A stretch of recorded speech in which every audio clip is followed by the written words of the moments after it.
Well, I just wanted to say one final thing about Edward Savitz, the man known as Fast Eddie or Uncle Eddie. Uncle Eddie out of Philadelphia. Yeah, he, when he was arrested, you know, they got to search this storage locker he had, Howard.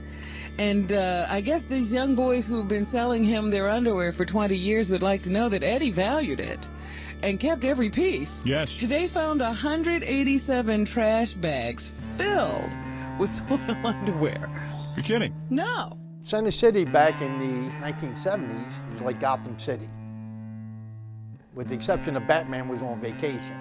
It was a magnet for troubled kids. In 1976, I met Eddie Savitz. Wherever he was going to be that night, there would be at least 30 or 40 kids. And I used to think, damn, how much dick can this fucking guy suck?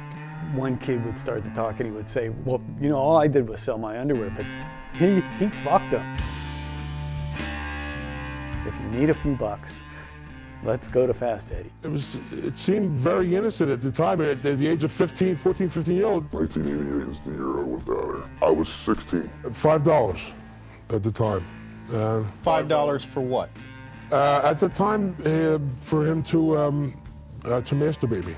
He had this one room though, we called it the den of perversion. I had to take a shit, so I took a shit. He had a catcher, and he graded my shit, and I thought it was the funniest goddamn thing in the world. Eventually he had oral sex with you. He also asked you for anal sex, you know. I was working with a group of 7 students, and one of the kids said, we should tell him about Uncle Eddie. One of the kids said, well, we can't tell him about that because he told us in the first session that he has to report child abuse. On Close-Up this morning, the legacy of Uncle Ed. Uncle Ed is Ed Savitz, a businessman infected with AIDS, who prosecutors say may have solicited sex or sexual acts for cash with hundreds of Philly area teenage boys for more than a decade.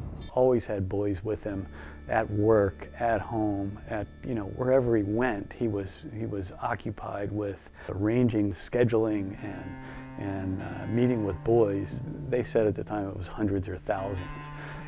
It's unheard of that somebody could do this for so long and not be stopped by the authorities. From my understanding of the Eddie Savitz case, it is possible that he was part of a power broker pedophile network. He molested a number of children over a number of years, and he seemed to have molested those kids with impunity. It wasn't very long after his arrest that the authorities had said he had AIDS. Hundreds, I think it was, in the first hours that contacted the AIDS hotline. He never told anybody he had AIDS, you know? I mean, it was a routine for a lot of kids. You know, every once a week or something like that to go see Fast Eddie. We're several blocks away, and the cops would ped stop us. What are you going over there at Fag's house? As a person who has a job in high finance, who lives in a nice apartment building, that's a measure of immunity in America, and that's what I think he really enjoyed to perfect his criminal behavior. Just at Newman, I would say that there were a few hundred kids, and again, over several years. Like Eddie Savitz was affiliated with a boys club. Jerry Sandusky was affiliated with Second Mile. Lawrence King, who ran a power broker pedophile network, was affiliated with a girls club in Omaha. They kept talking about Coach Jerry. So in 1978, they take me to, I don't know at the time, at a Penn State football game. That's the first time I officially met Sandusky. Eddie Savitz we were supposed to do a thing called kid swapping, which is child sex trafficking. What happens is, if Sandusky came to Philly, He'd bring some kids. He'd bring kids and they'd swap with the host and vice versa. Yeah, they thought it was weird, but nobody thought it was wrong and nobody didn't go back. It was just funny to us. We didn't give a shit. He never molested me or he was an old man. He was very small. You know, what was he gonna do?